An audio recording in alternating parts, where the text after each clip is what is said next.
ಅಂದರೆ ನಾವು ಕಮರ್ಷಿಯಲಿ ದುಡ್ಡು ಮಾಡಿದ್ದೀವಿ ಅಂತ ಸಕ್ಸಸ್ ಮೀಟ್ ಅಲ್ಲ, ಒಂದು ಒಳ್ಳೆಯ ರೆಸ್ಪಾನ್ಸ್ ಯಾರ್ಯಾರು ನೋಡಿದ್ದಾರೆ ಅವರ ಅಭಿಪ್ರಾಯಗಳು, ನಮಗೇನು ಮೆಸೇಜ್ಗಳು ಬರ್ತಾ ಇದ್ದಾವೆ, ವಾಟ್ಸಪ್ ಆಗಿರ್ಬೋದು, ಇನ್ಸ್ಟಾಗ್ರಾಮ್ ಆಗಿರ್ಬೋದು, ಎಲ್ಲ ಕಡೆಯಿಂದಲೂ ಈ ಸ್ಯಾಟರ್ಡೆ ಸಂಡೇ ನಾವು ನೋಡ್ತೀವಿ, ಫ್ಯಾಮಿಲಿ ಜೊತೆಗೆ ಹೋಗ್ತಾಯಿದ್ದೀವಿ. ಮತ್ತು ದಿಲ್ಲಿಂದ ಕಾಲ್ ಬಂತು, ಅಲ್ಲಿ ಕನ್ನಡ ಸಂಘದಿಂದ ನಿಮ್ಮ ಮೂವಿ ಬಗ್ಗೆ ಒಂದು ಒಳ್ಳೆಯ ರಿವ್ಯೂ ಬಂದಿದೆ, ಒಂದು ಶೋನ ನಾವು ಇಲ್ಲಿ ಮಾಡಿಸ್ತೀವಿ ಅಂತ ಹೇಳ್ಬಿಟ್ಟು. ಆಮೇಲೆ NRIಯಿಂದ ಫೋನ್ ಬಂತು, ನಿಮ್ಮ ಪಕ್ಕ ಇಲ್ಲ ಇದೆಲ್ಲ ಒಂದು 2-3 ವೀಕ್ಸ್ ಮುಗಿಲಿ, ನಾವು ಇಲ್ಲಿ ಶೋ ಮಾಡ್ತೀವಿ ಅಂತ ಹೇಳ್ಬಿಟ್ಟು. ಹಾಗೆ ಪಡುಬಿದ್ರೆಯಲ್ಲಿ ಯಾರೊಬ್ರು ಫೋನ್ ಮಾಡಿ ಹೇಳಿದ್ರು ನಮಗೆ, ಒಂದು ಶೋನ ನಾನು ಫುಲ್ ತಗೊಂಡು ಮಾಡ್ತೀನಿ, ನೀವೆಲ್ಲ ಫ್ರೀ ಆಗಿಬಿಟ್ಟು ಬರಬೇಕು ಅಂತ ಹೇಳ್ಬಿಟ್ಟು. ಸೊ ಹೀಗೆ ಒಂದು ಚಿಕ್ಕದಾದ ಮೂವಿದು ಏನು ಸ್ಟ್ರೆಂತ್ ಇದೆ, ಅದರ ತಾಕತ್ತೇನಿದೆ, ಅದರಿಂದಾಗಿ ನಮಗೆಲ್ಲ ಕರೆಗಳು ಬರ್ತಾ ಇದ್ದಾವೆ, ನೋಡಿದವರು ಖುಷಿ ಪಡ್ತಿದ್ದಾರೆ. ಸೊ ಆ ಒಂದು ವಿಷಯನ ನಿಮಗೆಲ್ಲ ತಿಳಿಸೋಕ್ಕಂಥ ಒಂದು ಚಿಕ್ಕದಾದ ಸಕ್ಸಸ್ ಮೀಟ್ನ ನಾವಿಲ್ಲಿ ಇಟ್ಕೊಂಡಿದ್ದೀವಿ. ಈ ಮುಖೇನ ನಾನು ಕೆಲವೊಂದು ಜನರಿಗೆ ತುಂಬ ಥ್ಯಾಂಕ್ಸ್ ಹೇಳಬೇಕು. ನಾವು ಪ್ರೀಮಿಯರ್ ಶೋ ಮಾಡಿದ್ವಿ ಬೆಂಗಳೂರಲ್ಲಿ. ಮಾಡಿದ ಮೇಲೆ ಮೊದಲನಾಗಿ ಗುರುದೇಶ್ ಪಾಂಡೆ ಮತ್ತು ಅನಿಲ್ ಯಾದವ್ ಇವರು ಮಾರನೇ ದಿವಸ ಇಮಿಡಿಯೇಟ್ ಆಗಿ ಅವ್ರ ಆಫೀಸಿಗೆ ಕರೆದುಬಿಟ್ಟು, ತುಂಬ ಒಳ್ಳೆ ಮೂವಿ ಮಾಡಿದ್ದೀರಾ, ನಿಮ್ಮ ಪ್ರಚಾರ ಕಮ್ಮಿ ಆಯಿತು, ಸ್ವಲ್ಪ ಅಗ್ರೆಸಿವ್ ಆಗಿ ಮಾಡ್ಬೇಕಂತ ಹೇಳ್ಬಿಟ್ಟು ಗುರುದೇಶ್ ಪಾಂಡೆ ಅವರು ಅವರ ಫೋನಿಂದಲೇ ಶರಣ್ ಸಾರಿಗೆ, ತರುಣ್ ಸುಧೀರ್ ಅವರಿಗೆ, ಶಶಾಂಕ್ ಸಾರಿಗೆ, ಇವರಿಗೆಲ್ಲರಿಗೂ ಫೋನ್ ಮಾಡಿ, ಬಿ ಗಣಪತಿ ಸಾರ್ ಆಗಿರ್ಬೋದು, ಗೌರಿ ಶೆಟ್ಟಿ ಅವರಾಗಿರ್ಬೋದು, ಇವರಿಗೆಲ್ಲ ಕಾಲ್ ಮಾಡಿ ಒಂದು ಕನ್ನಡದಲ್ಲಿ ಒಂದು ಒಳ್ಳೆಯ ಮೂವಿ ಬಂದಿದೆ, ನಾವ್ಯಾರು ಮಿಸ್ ಮಾಡಬಾರ್ದು, ಅಪರೂಪಕ್ಕೆ ಈ ಥರ ಬರೋದು, ಹೊಸ ತಂಡಗಳಿಗೆ ನಾವೆಲ್ಲ ಬೆನ್ನೆಲುಬಾಗಿ ನಿಲ್ಲಬೇಕು ಅಂತ ಹೇಳ್ಬಿಟ್ಟು ಅವ್ರಿಗೆ ಕಾಲ್ ಮಾಡಿ ಮೂವಿನ ನೋಡಿ ಅಂತ ಹೇಳ್ಬಿಟ್ಟು ಸಜೆಸ್ಟ್ ಮಾಡಿದರು. ಶರಣ್ ಸಾರ್ ಬಂದು ಮೂವಿ ನೋಡಿಬಿಟ್ಟು ತುಂಬಾ ಇಷ್ಟಪಟ್ಟು ಡೈರೆಕ್ಟ್ರಿಗೆ, ಮಂಜು ಸಾರಿಗೆ, ಹಾಗೆ ಮೂವಿ ನೋಡ್ಕೊಂಡು ಹೋದ್ಮೇಲೆ ಧ್ರುವ ಸಾರಿಗೂ ಫೋನ್ ಮಾಡಿ ಹೇಳಿದರು ಮೂವಿ ತುಂಬ ಚೆನ್ನಾಗಿದೆ ನೋಡ್ಬೇಕಂತ ಹೇಳ್ಬಿಟ್ಟು. ಮಾರನೇ ದಿವಸ ಧ್ರುವ ಸಾರ್ ಅವ್ರು ಬಂದು ಮೂವಿ ನೋಡಿ ಅದು ಕೂಡ ತುಂಬ ಹೆಲ್ಪ್ ಆಯ್ತು ನಮಗೆ. ಸೊ ಈ ಮೂವಿ ಕಂಪ್ಲೀಟ್ ಆಗಿ ಹೀರೋ ಬಂದ್ಬಿಟ್ಟು ನಾವ್ಯಾರು ಅಲ್ಲ, ಖಂಡಿತವಾಗಿಯೂ ನಮ್ಮ ಡೈರೆಕ್ಟ್ರು. ಯಾಕಂದರೆ ಅವರ ಸ್ಕ್ರೀನ್ ಪ್ಲೇಗೆ, ಅವರ ಡೈರೆಕ್ಷನ್ಗೆ ತುಂಬ ಒಳ್ಳೆಯ ಮಾತುಗಳು ಕೇಳಿ ಬರ್ತಾ ಇದೆ. ನಂಗೆ ಗೊತ್ತಿದ್ದಂಗೆ 2-3 ಜನ ಪ್ರೊಡ್ಯೂಸರ್ಸು ನನಗೆ ಕಾಲ್ ಮಾಡಿ ಹೇಳಿದ್ರು, ನಿಮ್ಮ ತಂಡ ತುಂಬ ಇಷ್ಟ ಆಯಿತು ನಮಗೆ, ನಿಮ್ಮ ವರ್ಕ್ ತುಂಬ ಇಷ್ಟ ಆಯಿತು, ನಿಮ್ಗಳ ಜೊತೆ ಒಂದು ಕೆಲಸ ಮಾಡಬೇಕು ಅಂತ ಹೇಳ್ಬಿಟ್ಟು. ಅದು ಆಗುತ್ತೆ ಅಲ್ಲ ಒಂದು ಸೆಕೆಂಡರಿ, ಆ ಒಂದು ಮಾತು ಬಂತಲ್ಲ ಅದು ನಮಗೆ ತುಂಬ ಸ್ಯಾಟಿಸ್ಫ್ಯಾಕ್ಷನ್ ಲೆವೆಲ್ಗೆ ತಲುಪಿದ್ದೀವಿ ನಾವು. ಹಾಗೆ ಮಂಜಣ್ಣ ಇದ್ದಾರೆ. So Max Manjanna, Grey Manjanna ಎಲ್ಲ ಹೋಗ್ಬಿಟ್ಟು ಈಗ ಬಾಬು ಆಗಿ ಕಾಣಿಸ್ಕೊತಿದ್ದಾರೆ. ಅವರ ಕ್ಯಾರೆಕ್ಟರ್ನ ತುಂಬ ಜನ ಇಷ್ಟಪಡ್ತಿದ್ದಾರೆ. ಧ್ರುವ ಸಾರಿಗೂ ತುಂಬ ಇಷ್ಟ ಆಗಿಬಿಡ್ತು, ಶರಣ್ ಸಾರಿಗೂ ತುಂಬ ಇಷ್ಟ ಆಗಿಬಿಡ್ತು. ನಮ್ಮ ಊರಲ್ಲೂ ಕೂಡ ನಂಗೊಂದು 2-3 ಜನ ಕೇಳಿದ್ರು, ನಿಂಗೆ ಮಾಡೋದಲ್ವಾ ಕ್ಯಾರೆಕ್ಟರ್ ಅಂತ ಹೇಳ್ಬಿಟ್ಟು. ಆ ಥರ ಒಂದು ಅದ್ಭುತವಾದ ಕ್ಯಾರೆಕ್ಟರ್. ಯಾಕಂದರೆ ಅದನ್ನು ಅವರು ಅಷ್ಟು ಜಸ್ಟಿಫೈ ಮಾಡಿದ್ದಾರೆ. ಆ ಜಸ್ಟಿಫೈ ಮಾಡಿದ್ರಿಂದ ಎಲ್ಲರಿಗೂ ಅದು ಕನೆಕ್ಟ್ ಆಗ್ತಾ ಇದೆ. ಪಾತ್ರ ದೊಡ್ಡದು ಚಿಕ್ಕದು ಏನೂ ಅಲ್ಲ. ಯಾಕಂದರೆ ಒಬ್ಬ ಆರ್ಟಿಸ್ಟ್ ಅದನ್ನು ಮಾಡಿದಾಗ 100% ಕೊಟ್ಟು ಮಾಡಿದಾಗ ಅದರ ವ್ಯಾಲ್ಯೂ ಬಂದುಬಿಟ್ಟು ಆ ಮೂವಿ ತಂಡಕ್ಕಾಗತ್ತೆ, ಆ ಮೂವಿಗಾಗತ್ತೆ. ಹಾಗಾಗಿ ತುಂಬ ಚೆನ್ನಾಗಿ ಮಾಡಿದ್ದೀರಿ ಸರ್, ನೀವು ಮಾಡಿದ್ದು ಕೂಡ ನಮಗೆ ಒಂದು ಲಕ್ ಫ್ಯಾಕ್ಟರೇ. ಹಾಗೆ ಈ ಮೂವಿಯ ಮುಖ್ಯ ಭೂಮಿಕೆಯಲ್ಲಿ ಮಾಡಿದಂಥ ಹರ್ಷಿತಾ, ತುಂಬ ಜನ ಇಂಡಸ್ಟ್ರಿ ಅವರು, ಇದು ಫಸ್ಟ್ ಮೂವಿಯಲ್ಲಿ ಒಬ್ರು ಆ್ಯಕ್ಟ್ ಮಾಡ್ದಂಗೆ ಅನಿಸ್ತಾ ಇಲ್ಲ, ತುಂಬ ಅನುಭವ ಇದ್ದು ಮಾಡ್ದಂಗೆ ಇದೆ ಅಂತ ಹೇಳ್ಬಿಟ್ಟು ತುಂಬಾ ಕಮೆಂಟ್ಸ್ ಆಗಿರ್ಬೋದು ಅವ್ರಿಗೂ ಬಂದಿರುತ್ತೆ, ನನಗೂ ಬಂದಿತ್ತು. ಹಾಗಾಗಿ ಕಮರ್ಷಿಯಲ್ ನಾವು ಹಿಟ್ಟಾದೀವಿ ಅಂತ ಇದು ಖಂಡಿತವಾಗಿಯೂ ಅಲ್ಲ ಸಕ್ಸಸ್ ಮೀಟು, ಅದನ್ನು ಆಗಬೇಕು. ಆದರೆ ಒಂದು ಎಲ್ಲ ರೀತಿಯ ಪ್ರೆಸ್ ಅವರು ತುಂಬ ಜನ ಅಪ್ರಿಷಿಯೇಟ್ ಮಾಡಿದರು. ಯಾಕಂದರೆ ಅವರ ಪ್ರೀತಿ ನಾನು ಇಂಡಸ್ಟ್ರಿಗೆ ಬಂದಾಗಿನಿಂದನೂ ಇತ್ತು. ನಾನು ಸ್ಟಾರ್ಟಿಂಗ್ ಬಂದಾಗ ನನಗೆ ಕರೆದುಬಿಟ್ಟು, ನೋಡು ನೀನು ಒಳ್ಳೆ ಆ್ಯಕ್ಟ್ರು, ನಿನ್ನ ಲ್ಯಾಂಗ್ವೇಜ್ ಸ್ವಲ್ಪ ಈ ಥರ ಇದೆ, ಇದನ್ನು ಸರಿ ಮಾಡ್ಕೋಬೇಕಂತ ಹೇಳ್ಬಿಟ್ಟು ಕರೆದು ಕೂರಿಸಿ ಏನೇನು ತಪ್ಪುಗಳು ನಡೀತಿದೆ ನೀನೇನು ಸರಿ ಮಾಡ್ಕೋಬೇಕಂತ ಹೇಳ್ಬಿಟ್ಟು ನನ್ನ ಬೆನ್ನು ತಟ್ಟಿದವರು ನಮ್ಮ ಮಾಧ್ಯಮ ಮಿತ್ರರು. ನಾನು ಯಾವತ್ತೂ ಕೂಡ ಅವರಿಗೆ ಮನ್ಸಾರೆ ಅವ್ರನ್ನೆಲ್ಲ ಇಷ್ಟಪಡ್ತೀನಿ. ಹಾಗೆ ನಿಮ್ಮ ಹತ್ರ ಎಲ್ಲರೂ ಕೇಳ್ಕೊಳ್ಳೋದು ಏನಂತಂದರೆ, ಮೂವಿ ತುಂಬ ಚೆನ್ನಾಗಿದೆ ಅಂತ ನೋಡ್ಕೊ ಬಂದವರು ನಿಜವಾಗ್ಲೂ ಇಷ್ಟಪಡ್ತಿದ್ದಾರೆ. ನಿಜವಾಗ್ಲೂ PVRನ ನಿಲ್ಲಿಸ್ಬೇಕಂತ ಹೇಳ್ಬಿಟ್ಟು ನಾವೇ ಎಲ್ಲೆಲ್ಲ ಕಡೆ ಒಂದು 10 ಟಿಕೆಟ್ ಮಾಡ್ತಿದ್ದೀವಿ, ಸುಳ್ಳು ಹೇಳ್ಬಾರ್ದು, ನಾವು ಮಾಡ್ತಿದ್ದೀವಿ. ಆದರೆ ಆ 10 ಟಿಕೆಟ್ ಬಿಟ್ಟು ಮೊನ್ನೆ GTಯಲ್ಲಿ 40 ವಾಕಿಂಗ್ ಬಂದಿದೆ, ನಿನ್ನೆ ಕನಕಪುರ ಫಾರಂ ಮಾಲಲ್ಲಿ 40ರಿಂದ 45 ವಾಕಿಂಗ್ ಬಂದಿದೆ. ಇದೆಲ್ಲ ನೋಡಿದಾಗ ತುಂಬ ಖುಷಿ ಆಗುತ್ತೆ. ಖಂಡಿತವಾಗಿ ಈ ಮೂವಿ ನಿಲ್ಲುತ್ತೆ, ಇದಕ್ಕೆ ಸ್ವಲ್ಪ ಸಪೋರ್ಟ್ ಬೇಕಂತ ಹೇಳ್ಬಿಟ್ಟು ಅದಕ್ಕೋಸ್ಕರ ಇವತ್ತು ನಾನು ಬೆಳಿಗ್ಗೆನೆ ದಯಾಲ್ ಸರ್ಗೆ ಫೋನ್ ಮಾಡಿಬಿಟ್ಟು, ಸರ್ ಮೂವಿಯ ಈ ಥರ ಇದಿದೆ, ಸ್ವಲ್ಪ ಅದನ್ನು ನಿಲ್ಲಿಸೋಕ್ಕೆ ನಿಮ್ಮ ಸಹಕಾರ ಬೇಕಂತ ಕೇಳಿಕೊಂಡೆ. ಅವ್ರು ಓಕೆ ಅಂದರು. ಹಾಗೆ ಗುರುದೇಶ್ ಪಾಂಡೆ ಸರ್ಗೂ ಫೋನ್ ಮಾಡಿದೆ. PK ಗಂಗಾಧರ್ ತುಂಬ ಸಪೋರ್ಟ್ ಮಾಡ್ತಿದ್ದಾರೆ. ಸೊ ಒಂದು ಒಳ್ಳೆಯ ಮೂವಿ ಆದಷ್ಟು ಇನ್ನೂ ಜನಗಳಿಗೆ ತಲುಪಬೇಕಂದ್ರೆ ನಾವು ನಿಮ್ಮ ಮುಖತನೇ ತಲುಪಿಸ್ಬೇಕಾಗತ್ತೆ. ಹಾಗಾಗಿ ಈ ಒಂದು ಒಂದು ಚಿಕ್ಕದಾದ ಸಕ್ಸಸ್ ಮೀಟ್ನ ಇಲ್ಲಿ ನಾವು ಆಯೋಜನೆ ಮಾಡಿದ್ದೀವಿ. ಸೊ ನಿಮ್ಮ ಮುಖಾಂತರ ಇನ್ನೂ ಆದಷ್ಟು ಜನ ಬಂದು ಈ ಮೂವಿನ ನೋಡೋಂಗಾಗಲಿ, ಕಮರ್ಷಿಯಲ್ ಸಕ್ಸಸ್ ಆಗಲಿ, ಇನ್ನೂ ಈ ಮೂವಿ ಜಾಸ್ತಿ ತಲುಪಲಿ. ತಲುಪಿದ ಮೇಲೆ ಒಳ್ಳೆ ಕಮರ್ಷಿಯಲ್ ಸಕ್ಸಸ್ ಆದಮೇಲೆ ನಾವು ಇನ್ನೊಂದು ಮೀಟ್ ಮಾಡೋಣ ಅಂತ ಹೇಳ್ಬಿಟ್ಟು ಕೇಳ್ಕೊತೀನಿ. Thank you. ಇನ್ನು ಡೈರೆಕ್ಟರ್ ಮಾತಾಡ್ತಾರೆ ನಮ್ಮ ಮೂವಿ ಏನು ಅದು ಯಾರು ಸಪೋರ್ಟಿಗೆ ಬರ್ತಾರೆ, ಯಾರು ನಮ್ಮ ಜೊತೆ ನಿಲ್ತಾರೆ, ಈ ಮೂವಿ ಬಗ್ಗೆ ಯಾರು ಮಾತಾಡಲ್ವೇನೋ ಅಂತ ಒಂದು ಭಯ ಇತ್ತು. ಆದರೆ ಯಾವತ್ತು ನಾವು ಅದು ಫಸ್ಟ್ ಪ್ರೀಮಿಯರ್ ಶೋ ಮಾಡಿದ್ವೋ ಅವತ್ತು ನೀವು ನಮ್ಗೆ ಕೊಟ್ಟಂಥ ಒಂದು ರೆಸ್ಪೆಕ್ಟು, ಒಂದು ಒಳ್ಳೆ ಪ್ರಯತ್ನ ಇದು. ಅಂದರೆ ಒಂದಷ್ಟು ಜನ ಈ ಥರ ಮಾಡ್ಬೋದಿತ್ತು, ಇನ್ನು ಈ ಥರ ಮಾಡ್ಬೋದಿತ್ತು ಅಂತ ತುಂಬ ಕಾಳಜಿ ತೋರಿಸಿ ಮಾತಾಡಿದ್ರಲ್ಲ, ಅವತ್ತೇ ನನ್ನ ಹೃದಯ ತುಂಬಿ ಬಂತು. ಅಂದರೆ ಇಂಡಸ್ಟ್ರಿಗೆ ಬಂದಾಗ 8 ವರ್ಷ ಹಿಂದೆ ಇಂಡಸ್ಟ್ರಿಗೆ ಬಂದಾಗ ಒಬ್ಬನೇ ಇದ್ದೆ. ಅಲ್ಲಿಂದ ಬರ್ತಾ ಕೆಲಸ ಮಾಡ್ತಾ ಒಂದು ಈಕ್ವಲ್ ಮೈಂಡೆಡ್ ಪೀಪಲ್ ಅಂತ ಇರ್ತಾರಲ್ಲ, ಅವರು ನಮ್ಮ ಜೊತೆ ಜಾಯಿನ್ ಆಗ್ತಾ ಹೋದ್ರು. ಸೊ ಒಂದಷ್ಟು ಸಮಯ ಕಳೆದು ಎಲ್ಲರೂ ಸೇರಿ ನಾವು ಒಂದು ಅಟೆಂಪ್ಟ್ ಮಾಡೋಣ, ಒಂದು ಪ್ರಯತ್ನ ಪಡೋಣ ಇರೋದ್ರಲ್ಲಿ ಅಂತ ಡಿಸೈಡ್ ಮಾಡಿದ್ವಿ.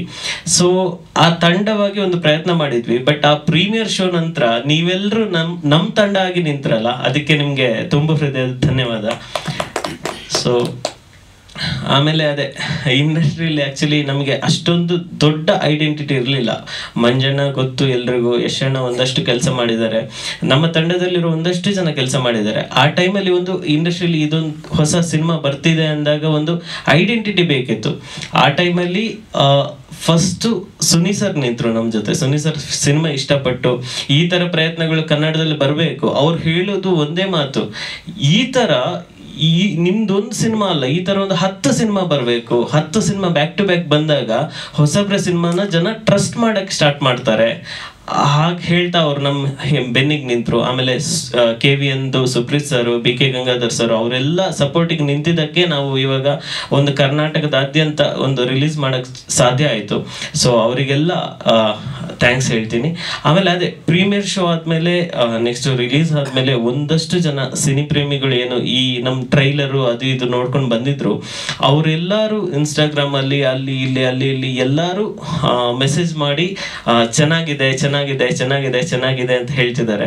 ಸೊ ಇವತ್ತಿನ ಉದ್ದೇಶ ಏನಂದ್ರೆ ಆ ಜನರದೊಂದು ಪ್ರೀತಿ ಇದೆಯಲ್ಲ, ಆ ಜನರು ಖುಷಿ ಪಟ್ಟು ನಮಗೊಂದು ಇದು ಮಾಡಿದ್ದಾರೆ, ಇದು ಇನ್ನಷ್ಟು ಜನರಿಗೆ ತಲುಪಬೇಕು ನಿಮ್ಮ ಮೂಲಕ ಅನ್ನೋದಷ್ಟೇ ಇವತ್ತಿದ ಉದ್ದೇಶ. ಆಮೇಲೆ ಪಾಪ ತುಂಬಾ ಜನ ಹೇಳ್ತಿದ್ದಾರೆ ಏನಂದ್ರೆ, ಒಂದು ಮಲಯಾಳಂ ಸಿನಿಮಾ ನೋಡ್ದಂಗಾಯ್ತು ಅಂತ ಹೇಳ್ತಿದ್ದಾರೆ. ಆಕ್ಚುಲಿ ನನಗೆ ಮನ್ಸಿಗೆ ಅದನ್ನು ಒಪ್ಕೊಳ್ಳೋಕೆ ಕಷ್ಟ ಆಗುತ್ತೆ. ಯಾಕೆ ಒಂಚೂರು ಚೆನ್ನಾಗಿದ್ರೆ ಯಾಕೆ ಮಲಯಾಳಂ ಸಿನಿಮಾ ಅಂತ ಹೇಳ್ಬೇಕು? ಸೊ ನಂದು ಒಂದೇ ಒಂದು ಆಸೆ ಇದೆ, ಏನಂದ್ರೆ ಇನ್ನೊಂದು 5 ವರ್ಷ 10 ವರ್ಷ ಕಳೆದ್ಮೇಲೆ ಒಂದು ಚೆನ್ನಾಗಿರೋ ಸಿನಿಮಾ ನೋಡಿದ್ರೆ ಹೊರಗಡೆ ಅವ್ರು ಇದು ಕನ್ನಡ ಸಿನಿಮಾ ನೋಡ್ದಂಗಾಯ್ತು ಅಂತ ಹೇಳ್ಬೇಕು. ಅಲ್ಲಿ ತನಕ ನಮ್ ಕನ್ನಡ ಇಂಡಸ್ಟ್ರಿ ಬೆಳಿಬೇಕು, ಅಲ್ಲಿ ತನಕ ಹೊಸಬ್ರನ್ನ ನೀವು ಪ್ರೋತ್ಸಾಹ ಮಾಡ್ಬೇಕು ಅಂತ ಕೇಳ್ಕೊಳ್ತಾ ನನ್ನ ಮಾತನ್ನು ಮುಗಿಸ್ತೀನಿ. ಫಸ್ಟಿಗೆ ಹೇಳಿದೆ ಇದು ಜನರ ಅಭಿಪ್ರಾಯ, ನಂಗೆ ಜನರಿಂದ ಈ ತರ ಮಾತು ಬಂತು, ಬಟ್ ಆ ಮಾತು ಚೇಂಜ್ ಆಗ್ಬೇಕು ಅಂತ ನನ್ನ ಪರ್ಸನಲ್ ಅಭಿಪ್ರಾಯ ಹೇಳಿದ್. ನಾನು ವಿಮರ್ಶೆ ಬರ್ದವ್ರು ಖಂಡಿತ ಅಂದಿಲ್ಲ. ಅಪಾಯ ಅನ್ನೋ ರೀತಿ ಇತ್ತು. ಅವಾಗ ನೇಚರೇ ಅದನ್ನ ನಾಶ ಮಾಡ್ತು, ಯಾರು ನಾಶ ಮಾಡಿ ನೇಚರೇ ನಾಶ ಮಾಡ್ತು. ಹಾಗೆ ಇವಿಲ್ ಏನಿದೆ ಅದನ್ನ ನಾಶ ಮಾಡಕ್ಕೆ ಒಬ್ಬ ಹೀರೋನೇ ಹುಟ್ಟಬೇಕಾಗಿಲ್ಲ, ಪ್ರಕೃತಿನೇ ನಾಶ ಮಾಡುತ್ತೆ. ಅದು ಯಾವಾಗ ಅವನು ಅಪಾಯಕಾರಿ ಆದಾಗ ಪ್ರಕೃತಿನೇ ನಾಶ ಮಾಡಿ. ನಮ್ಮ ಇಡೀ ಸಿನಿಮಾದಲ್ಲಿ ಹೀರೋ ಹೊಡಿಯಲ್ಲ ವಿಲನ್, ಅಥವಾ ಹೀರೋಯಿನ್ ಸಾಯಿಸಲ್ಲ, ಆಕ್ಚುಲಿ ಪ್ರಕೃತಿನೇ ಸಾಯಿಸೋದು, ಅಂದ್ರೆ ಯೂನಿವರ್ಸ್ ಸಾಯಿಸೋದು. ಸೊ ಇದು ನಂದು ಇಡೀ ಸಿನಿಮಾದ ಉದ್ದೇಶ ಆಗಿತ್ತು. ಸೊ ಇಡೀ ಸಿನಿಮಾ ಕ್ಲೈಮ್ಯಾಕ್ಸ್ ನಾನು ಅದೇ ತರ ಬರ್ಕೊಂಡಿದ್ದೆ, ಏನು ಚೇಂಜ್ ಆಗಿಲ್ಲ. ನಡೀತಾ ಇದೆ ಸಿನಿಮಾ, ಈಗ ಫಸ್ಟ್ ವೀಕ್ ಎಂಡ್ ಆಗ್ತಿದೆ, 48 ಥಿಯೇಟರ್ ಅಲ್ಲಿ ನಡೀತಾ ಇದೆ. ಸಿಕ್ಕಿರೋ ಮೆಚ್ಚುಗೆ ಟಿಕೆಟ್ ಆಗಿ ಕನ್ವರ್ಟ್ ಆಗ್ತಾ ಇದೆ? ಖಂಡಿತ ಸರ್, ಖಂಡಿತ ಆಗ್ತಾ ಇದೆ, ಟಿಕೆಟ್ ಆಗಿ ಕನ್ವರ್ಟ್ ಆಗ್ತಾ ಇದೆ. ಬಟ್ ಈಗ ಈ ಮಲ್ಟಿಪ್ಲೆಕ್ಸ್ ನವ್ರದ್ದು ಒಂದು ಡಿಮಾಂಡ್ ಇದೆಯಲ್ಲ, ಇಷ್ಟು ಬರಬೇಕು, ಇಷ್ಟಿರ್ಬೇಕು ಅಂತ, ಆ ಡಿಮಾಂಡ್ ಲೆವೆಲ್ಗೆ ಮುಟ್ತೇ ಇರಬಹುದು. But comparatively day by day ಹೆಚ್ಚಾಗ್ತಾ ಇದೆ. ಅಂದ್ರೆ ಫಸ್ಟ್ ವೀಕೆಂಡ್ಗೆ ಒಂದು 30 ಇತ್ತು, ಆಮೇಲೆ ಸೋಮವಾರ 20 ಆಯ್ತು, ನಿನ್ನೆ 30 ಆಯ್ತು, ಆ ತರ ಗ್ರಾಜುವಲಿ ಇನ್ಕ್ರೀಸ್ ಆಗ್ತಾ ಇದೆ. ಯಾವಾಗ ಅದೇ ನಾನು ಹೇಳ್ಬೇಕು, ಶರಣ್ ಸರ್ ಬಂದ್ರು, ಮೆಚ್ಚಿ ಮಾತಾಡಿದ್ರು, ಧ್ರುವ ಸರ್ ಬಂದ್ರು, ತುಂಬಾ ಪ್ರೀತಿಯಿಂದ ಅವರು ಇಡೀ ಸಿನಿಮಾ ನೋಡಿ ಇಷ್ಟಪಟ್ಟು ಮಾತಾಡಿದ್ರು. ಅಲ್ಲಿಂದ ಈಗ ನಿನ್ನೆಯಿಂದ ಮತ್ತೆ ಗ್ರಾಜುವಲಿ ಇನ್ಕ್ರೀಸ್ ಆಗಿದೆ ಎಲ್ಲ ಕಡೆ. ಸೊ ಈವ್ನಿಂಗ್ ಶೋಸ್ ಒಳ್ಳೆ ಜನರದ ರೆಸ್ಪಾನ್ಸ್ ಬರ್ತಾ ಇದೆ. ಬೆಂಗಳೂರು ಅಲ್ಲದೆ ಬೇರೆ ಕಡೆ ಎಷ್ಟು ಕಡೆ ರಿಲೀಸ್ ಆಗಿದೆ ಸರ್? ಬೆಂಗಳೂರು ಅಲ್ಲದೆ ತುಮಕೂರಲ್ಲಿ ರಿಲೀಸ್ ಆಗಿದೆ, ಮೈಸೂರಲ್ಲಿ, ಹುಬ್ಳಿಯಲ್ಲಿ, ಮಂಗಳೂರಲ್ಲಿ, ಉಡುಪಿಯಲ್ಲಿ, ಕುಂದಾಪುರಲ್ಲಿ ಎಲ್ಲ ಕಡೆ ರಿಲೀಸ್ ಆಗಿದೆ. ದಾವಣಗೆರೆಯಲ್ಲಿ. ಅಲ್ಲಿ ಬರ್ತಿರೋ ಫೀಡ್ಬ್ಯಾಕ್ ಯಾವ ತರ? ಇಲ್ಲಿ ಆಕ್ಚುಲಿ ಉಡುಪಿ, ಮಂಗಳೂರು, ಪುತ್ತೂರು, ಕುಂದಾಪುರ ಇಲ್ಲಿ ಚೆನ್ನಾಗಿ ಫೀಡ್ಬ್ಯಾಕ್ ಬರ್ತಾ ಇದೆ. ಚೆನ್ನಾಗಿ ಅಲ್ಲಿ ನಾವು ಇನ್ನು ಹೋಗೇ ಇಲ್ಲ, ಅಂದ್ರೆ ಅಲ್ಲಿ ನಾವು ಅಪ್ರೋಚ್ ಆಗಿಲ್ಲ, ಏನೂ ಆಗಿಲ್ಲ. ಅಲ್ಲಿ ನ್ಯಾಚುರಲ್ ಆಗಿ ಜನ ಇಷ್ಟಪಡ್ತಿದ್ದಾರೆ, ಸಿನಿಮಾಗೆ ಬರ್ತಿದ್ದಾರೆ. ಈ ಸಿನಿಮಾ ನೋಡಕ್ ಮುಂಚೆ ನಮಗೆ ಒಂದು ಟ್ರೈಲರ್ ತೋರಿಸ್ತಾರೆ. ಹೌದು, ಅನೇಕ ಭಾಷೆಗಳದ್ದು ರೆಡಿಯಾಗಿದೆ, ಬರ್ತಾ ಇದೆ ಅಂತ. ಅಲ್ಲಿ ಕನ್ನಡನೇ ಕಾಣಲ್ಲ ನಾವು. ನಿಮ್ಮ ಸಿನಿಮಾ ಗೆದ್ದಿರೋವಾಗ್ಲೂ ಮಾಲ್ಗಳು ಹೇಳ್ತಾ ಇರೋದು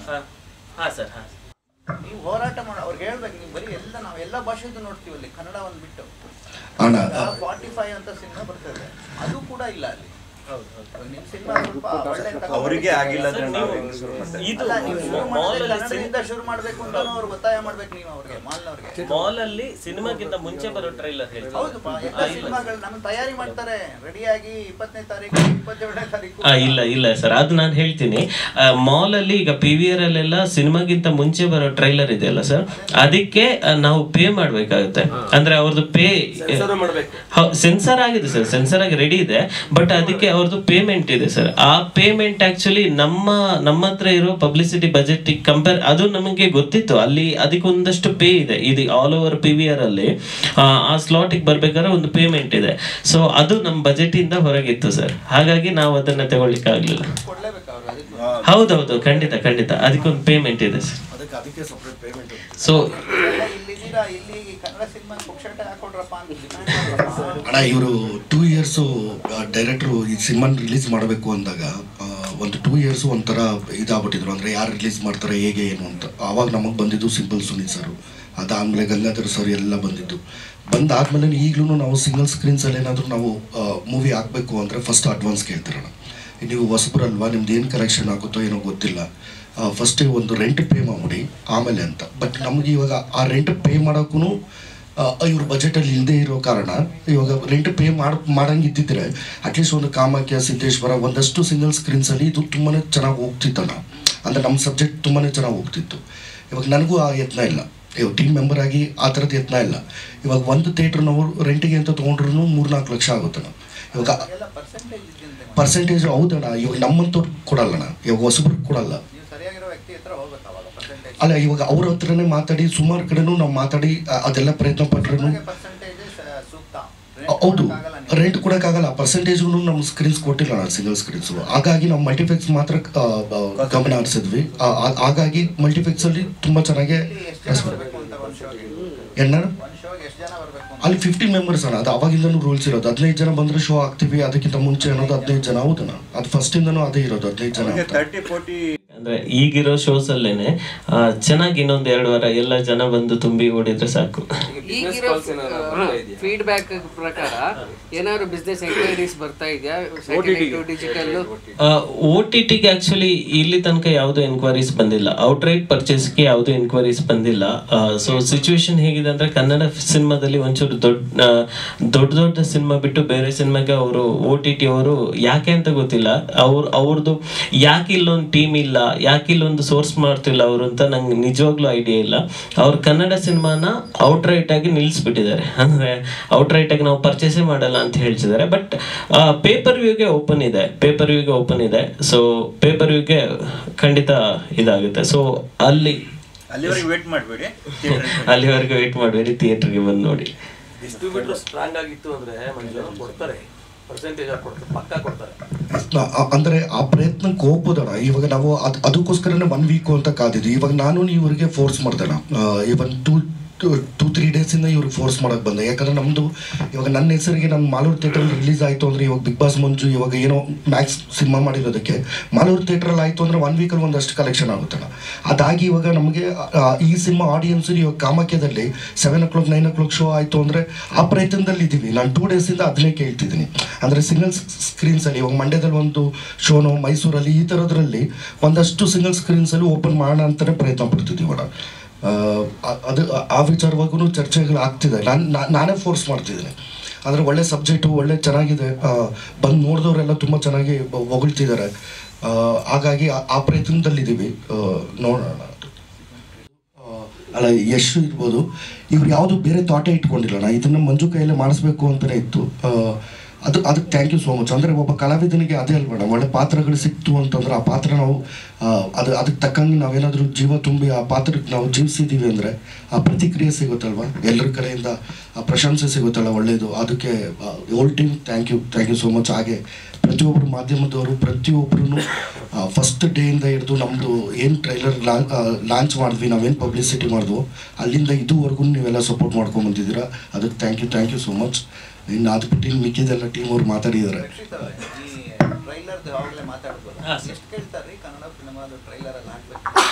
PVR ಅಲ್ಲಿ ಅರೌಂಡ್ ಎಲ್ಲ ಶೋಸ್ಗೂ 1 ವೀಕ್ ಹಾಕಬೇಕು ಅಂದ್ರೆ ಅರೌಂಡ್ 7 lakhs ಪ್ಲಸ್ GST ಆಗುತ್ತೆ ಸರ್.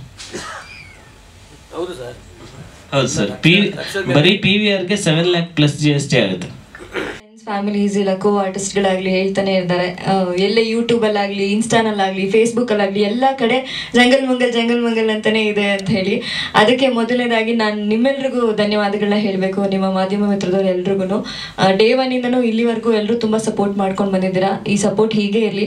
ಅದ್ರ ಜೊತೆಗೆ ನನಗೆ ಇನ್ನೊಂದು ಖುಷಿಯಾಗಿದೆ ಅಂದರೆ, ಸಿನಿಮಾ ನೋಡಿ ನೀವಲ್ಲಿ ಇಷ್ಟು ಜನ ಹೇಳಿದ್ದು, ಈಗ ಚೆನ್ನಾಗಿ ಮಾಡಿದ್ಯಾ, ಇದು ಮಾಡಿದ್ಯಾ, ಚೆನ್ನಾಗಿ ಮಾಡಿದ್ದೀರಾ, ಆ ಥರದ್ದೆಲ್ಲ ಥ್ಯಾಂಕ್ ಯು ಸೋ ಮಚ್. ನೀವು ಮೊದಲನೇದಾಗಿ ನೋಡಿ ಖುಷಿಪಟ್ಟರೆ ಅಲ್ಲೇ ಒಂದು ಗೆದ್ದ ಹಾಗೆ. ಆ್ಯಂಡ್ ಸುಮಾರಷ್ಟು ಜನ ಸಿನಿಮಾ ನೋಡಿದವ್ರು ಎಲ್ಲರೂ ಚೆನ್ನಾಗಿದೆ ಅಂತಲೇ ಇಲ್ಲಿವರೆಗೂ ಹೇಳಿರೋದು. ಎಲ್ಲೂ ನಮಗೂ ಒಂದು ನೆಗೆಟಿವ್ ಬಂದಿಲ್ಲ. ಸೊ ಇನ್ನೂ ಸಾಕಷ್ಟು ಇನ್ನೂ ಜನ ನೋಡಬೇಕು, ಇನ್ನೂ ಜನ ಥಿಯೇಟ್ರಿಗೆ ಬಂದು ಸಿನಿಮಾ ನೋಡಬೇಕು. ನಾನೊಬ್ಬ ಸಿನಿ ಪ್ರೇಮಿಯಾಗಿ ನನ್ನನ್ನು ನೋಡ್ಕೊಳ್ಳೋದು ಸಿಕ್ಕಾಪಟ್ಟೆ ಖುಷಿಯಾದಂಥ ವಿಷಯ, ಖುಷಿ ಆಯಿತು ಕೂಡ. ಬಟ್ ಒಂದು ರಿಯಲೈಸೇಷನ್ ನನಗೂ ಕೂಡ, ಇದು ನನ್ನ ಮೊದಲನೇ ಸಿನಿಮಾ ಆಗಿರೋದ್ರಿಂದ ಆಗಿದ್ದು. ಅಂದರೆ ಸಿನಿಮಾ ಹೌದು ಕಷ್ಟ, ಸಿನಿಮಾನ ರಿಲೀಸ್ ಮಾಡೋದು ಇನ್ನೂ ಕಷ್ಟ, ಸಿನಿಮಾನ ಜನಕ್ಕೆ ತಲುಪಿಸೋದು ಇನ್ನೂ ಕಷ್ಟ ಅಂತ ನನ್ನ ಟೀಮ್ ಎಫರ್ಟ್ಸ್ನ ನೋಡಿ ಕಲಿತಾ ಇದ್ದೀನಿ. ನೋಡ್ತಾ ಅನಿಸ್ತಾ ಇರುತ್ತೆ. ಪಾಪ ಅವರೆಲ್ಲರೂ ನಿದ್ದೆ ಸರಿಯಾಗಿರಲ್ಲ, ಊಟ ಮಾಡೇ ಇರಲ್ಲ. ಈಗ ಕೇಳಿಬೇಕಾದ್ರೆ ಬ್ರೇಕ್ಫಾಸ್ಟ್ ಮಾಡಿರಲ್ಲ ಅವರು. ಸೊ ನಾನು ಆಡ್ಕೊಳ್ತಾ ಇರ್ತೀನಿ ಕೆಲವು, ಈ ಬ್ರೇಕ್ಫಾಸ್ಟ್ ಮಾಡಿಲ್ಲ, ಊಟ ಮಾಡಿಲ್ಲ, ಹೆಂಗಿರ್ತೀರಾ ನೀವೆಲ್ಲ ಅಂತ ಹೇಳಿ. ಅಷ್ಟು ಎಫರ್ಟ್ಸ್ ಆಗ್ತಿದ್ದಾರೆ ಟೀಮ್ ಎಲ್ಲರೂ. ನಾನು ಈ ಸಿನಿಮಾ ಮಾಡುವಾಗ ಅಟ್ಲೀಸ್ಟ್ ಇವಾಗಾದರೂ ಸೀರಿಯಲ್ ಮಾಡ್ತಿದ್ದೀನಿ, ಒಂದಿಷ್ಟು ಗೊತ್ತಾಗುತ್ತೆ. ಸಿನಿಮಾ ಮಾಡುವಾಗ ನನಗೆ ಏನಂದರೆ ಏನು ಆ್ಯಕ್ಟಿಂಗ್ ಬಗ್ಗೆ ನಾಲೆಜ್ ಇರಲಿಲ್ಲ. ನಾನೊಂಥರ ಪ್ಲೇನ್ ಶೀಟ್ ಥರ ಇದ್ದೆ. ಸರ್ ಈ ಥರ ಅದ್ರ ಮೇಲೆ ಅವ್ರಿಗೆ ಹೆಂಗೆ ಬೇಕೋ ಹಾಗೆ ಬರೆದಿದ್ದಾರೆ ಅಂತ ಹೇಳ್ಬೋದು. ಇವತ್ತು ಏನೆಲ್ಲ ಆ್ಯಕ್ಟಿಂಗಿಗೆ ಅಪ್ರಿಷಿಯೇಷನ್ ಬರ್ತಿದೆ ಅದೆಲ್ಲ ಟೀಮ್ಗೆ ಹೋಗಬೇಕು, ಮುಖ್ಯವಾಗಿ ಡೈರೆಕ್ಟರ್ ಸರ್ಗೆ ಹೋಗಬೇಕು. And thank you so much. ಇನ್ನೂ ಹೆಚ್ಚಿನ ಸಂಖ್ಯೆಯಲ್ಲಿ ಬಂದು ಸಿನಿಮಾನ ನೋಡಿ. ಆ್ಯಂಡ್ ಇವತ್ತು 4 ಗಂಟೆಗೆ ಆನಂದ್ ಆಡಿಯೋದಲ್ಲಿ ನಮ್ಮ ಇನ್ನೊಂದು ಟ್ರೇಲರ್ ರಿಲೀಸ್ ಆಗ್ತಿದೆ, ದಯವಿಟ್ಟು ನೋಡಿ, ಹೀಗೆ ಸಪೋರ್ಟ್ ಮಾಡಿ. ಥ್ಯಾಂಕ್ ಯು, ಧನ್ಯವಾದ. ಗೊತ್ತಿಲ್ಲ ಯಾರು ಎಷ್ಟೇ ಖಡಕ್ಕಿದ್ರು ಅವ್ರಿಗೊಂದು ಹೆಣ್ಮಗು ಆದಾಗ ಸ್ವಲ್ಪ ಸಾಫ್ಟ್ ಆಗ್ತಾನೆ ಮನುಷ್ಯ. ಸೊ ಇದೆಲ್ಲ ನೋಡಿ, ಇವನು ಜಗ್ಗ ಅನ್ನೋಂಥ ಕ್ಯಾರೆಕ್ಟರ್ ಬರುತ್ತೆ. ಅವನಿಗೆ ಇದು ಹೆಂಡತಿ ಇಲ್ಲ, ಮಕ್ಳಿಲ್ಲ, ಅವನಿಗೆ ಇಡೀ ಊರಿದ್ದು ಮಕ್ಳು ಅನ್ಕೊಂಡ್ರೆ ಪ್ರೀತಿ. ಈ ಎಲ್ಲ ಕ್ಯಾರೆಕ್ಟರ್ ನಾನು ನೋಡಿರೋದು, ಈ ಎಲ್ಲ ಕ್ಯಾರೆಕ್ಟರ್ ನಾನು ಹಿಡ್ಕೊಂಡು ಕತೆ ನಾನೇ ಸ್ಟಿಚ್ ಮಾಡಿರೋದು. ಸೊ ಈ ತರ ಮತ್ತೆ ಈ ತರ ಕಪಲ್ಸ್ನು ತುಂಬಾ ನೋಡಿದೀನಿ. ಬಟ್ ಅದು ಕೊಲೆಯಲ್ಲಿ ಎಂಡ್ ಆಗಿಲ್ಲ, ಬಟ್ ಬೇರೆ ತರ ಎಂಡ್ ಆಗಿರೋದು. ಲೈಫಲ್ಲಿ ಆ ತರ ಯಾವತ್ತೂ ಮಾಡಿಲ್ಲ, ಸುಳ್ಳು ಹೇಳ್ತಾ ಇದಾರೆ. ಅದಕ್ಕೆ ಕಲ್ಸಿದ್ ನೀವು. ರೆಡಿ ಮಂಜು